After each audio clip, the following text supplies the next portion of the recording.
वंदे मातरम सुजलां सुफलां मलयज शीतलां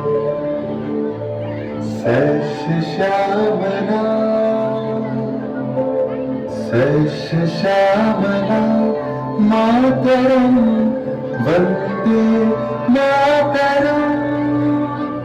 1908 সালের 11 আগস্ট কিংসফোর্ডে বন্দে মাতরম বলার দোষে যে বালককে পিঠ মারার হুকুম দিলেন ব্রিটিশ সরকার, তারই পক্ষে দাঁড়িয়ে ক্ষুদিরাম বসু ও প্রফুল্ল চাকি সাহেবের পিটন গাড়ি লক্ষ্য করে বোমা চালালেন মুজফ্ফরপুরে।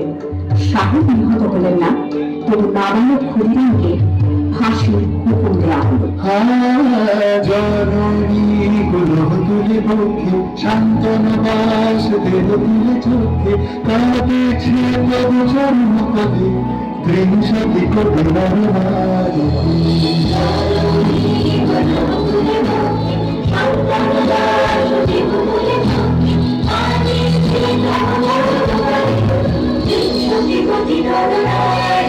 যারা স্বর্গগত তারা এখন জানে স্বর্গের যে প্রিয় জন্মভূমি স্বদেশ পথের মহাবিখ্যাত সেই যারা জন্মজাতির বুকে জাগানো আশা মন মনের মুখে জাগানো ভাষা আজি রক্ত কমলি গাথা আজি রক্ত কমলি গাথা বাল্য খালি বিজয় লক্ষ্মী দেবতাদের কালে মুক্তির মন্দির সকাল করি কত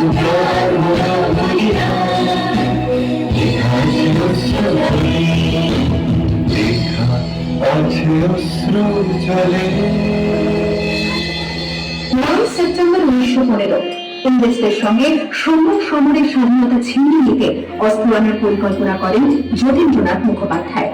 বালেশ্বরী সঙ্গীদের নিয়ে জাহাজ থেকে সেই অস্ত্র নামাতে গেলে ইংরেজ বাহিনী তাদের ঘিরে ফেলে। বুড়িবালবের তীরে লড়াই বাঁধে বিরাট ইংরেজ বাহিনী বনাম বাঘা যতীন ও তার 4 সতীর্থদের। এককালে শুধু গোজারি হাতে যিনি বাঘ মেরেছিলেন, সেই বীর সেদিন লুটিয়ে পড়লেন। আমি হাসি হাসি পড়ব ফাঁসি লিখবে ভারতবাসী ও মা হাসি হাসি পড়ব ফাঁসি লিখবে ভারতবাসী একবার বিদায় দে ঘুরে আসি। 18 এপ্রিল 1918 মাস্টার সূর্য সেন ও তার 65 জন শিষ্য মিলে পরিকল্পনা করে চট্টগ্রামে ব্রিটিশ পুলিশের অস্ত্র আনয়ন লুট করে এবং তারপরে লুকিয়ে আশ্রয় নেয় জালিয়ানওয়ালা পাহাড়ে।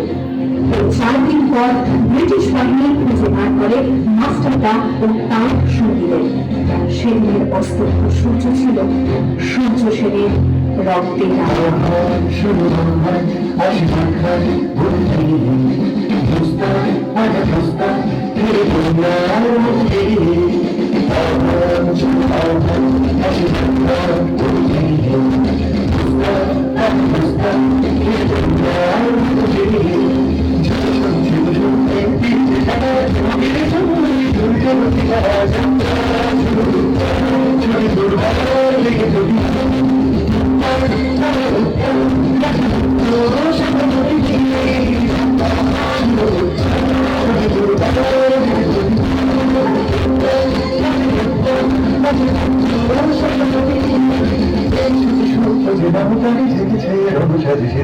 অধিকার